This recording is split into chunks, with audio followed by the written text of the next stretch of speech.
Hola, ¿qué tal?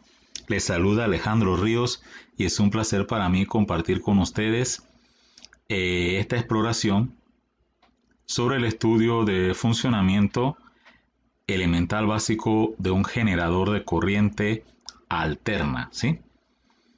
Vamos a proceder al estudio. Como podemos apreciar, en la animación partimos de un imán con su polo norte dibujado en rojo, su polo sur dibujado en verde. Vemos las líneas de campo magnético del imán dibujadas en azul. Y tenemos aquí una espira que nos representaría el rotor del generador, ¿sí? Acá tenemos entonces el sistema de contacto para transmitir la corriente inducida en la espira del rotor hacia la red eléctrica. Un resistor que nos simboliza la red eléctrica o la carga de la red, mejor dicho. Y acá tenemos un medidor de voltaje. Y acá tenemos un gráfico que nos simboliza cómo se comporta la señal de voltaje generada por este generador de corriente en el tiempo, ¿sí? Bien, vamos a iniciar la exploración entonces. Vemos cómo la espira del rotor se encuentra inmersa en el campo magnético del imán. Ella va girando, inmersa en el campo magnético. ¿Y qué ocurre? Que cuando un conductor está en movimiento dentro de una región donde hay campo magnético, se induce voltaje en ese conductor. Cuando se da ese voltaje inducido en el conductor debido al movimiento del conductor dentro de esa región de campo magnético, estamos hablando de inducción electromagnética. Se va a inducir electricidad en el conductor a partir del movimiento de ese conductor dentro de un campo magnético. Ahora, observemos cómo se comporta la salida del generador de corriente alterna. Vemos que las terminales de la espira, la más corta se conecta al anillo que está en la parte de atrás de la animación o más próximo al imán, y la terminal más larga se conecta al anillo que está más cercano hacia nosotros, por así decirlo, ¿no? Bien, a propósito, aquí tenemos la manija que nos simboliza la fuente que nos hace girar el rotor con la espira, ¿ok? Bien, entonces acá en el segundo anillo vemos que la terminal larga de la espira se conecta al segundo anillo.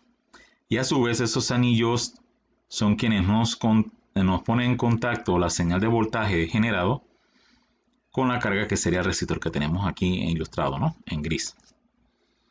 Ok, bien, observemos algo. Vamos a fijarnos en la terminal más larga de la espira. Si vemos esa terminal, cuando ella se encuentra en la parte de arriba, la corriente va en la dirección señalada por esta flecha. Pero cuando está en la parte inferior, la dirección de la corriente cambia. Si observamos a la vez la posición de la terminal larga de la espira con la dirección de la corriente ilustrada por esta flechita que vemos aquí, vemos que cuando está en la parte superior la dirección va hacia la derecha y cuando está en la parte inferior la corriente va hacia la izquierda. Arriba va hacia la derecha, no hacia la corriente. La terminal de la espira se encuentra hacia abajo, va hacia la izquierda la corriente. Entonces, ¿qué es lo que está pasando con el mecanismo que vemos ahí en pantalla? Es que está configurado de tal forma que la corriente que se genera por la máquina eléctrica va alternando su dirección en el tiempo. En un momento va hacia la izquierda, como ven en la flecha, y en otro intervalo va hacia la derecha. Durante un intervalo va hacia la izquierda y durante otro intervalo va hacia la derecha, que es lo que nos ilustra acá el medidor que tenemos en azul.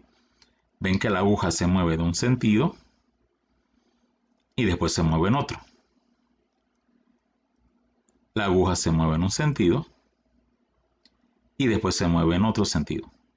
¿Por qué? Porque la señal de la corriente está variando su dirección en el tiempo. Observemos otro asunto importante también, que según el medidor, y es típico esto de los generadores de corriente alterna, el voltaje llega a un máximo, disminuye, llega a cero, va al máximo en otro sentido, disminuye, pasa por cero, va al máximo en el otro sentido y así se va. En el tiempo, ese es el comportamiento del voltaje. Entonces, si visualizamos la representación gráfica en la parte superior de la animación, eso es lo que nos indica el que veamos una línea por la parte superior, en la parte superior del eje del tiempo, y vemos una parte de la curva en la parte inferior del eje del tiempo. Cuando la señal se encuentra en la parte inferior, ella va en un sentido, la corriente, y cuando va en la parte superior del gráfico, por arriba del tiempo, va en otro sentido. Entonces vemos que la dirección de la corriente generada por este tipo de generador, valga la redundancia, ¿no? Ella se alterna en el tiempo. Va en un sentido y va en otro, ¿sí? Durante un lapso va en un sentido y durante el otro lapso va en otro sentido. Y entonces así es como obtenemos corriente alterna de los generadores que se utilizan en las hidroeléctricas, en las termoeléctricas, en las máquinas de generación de energía eléctrica de los parques eólicos.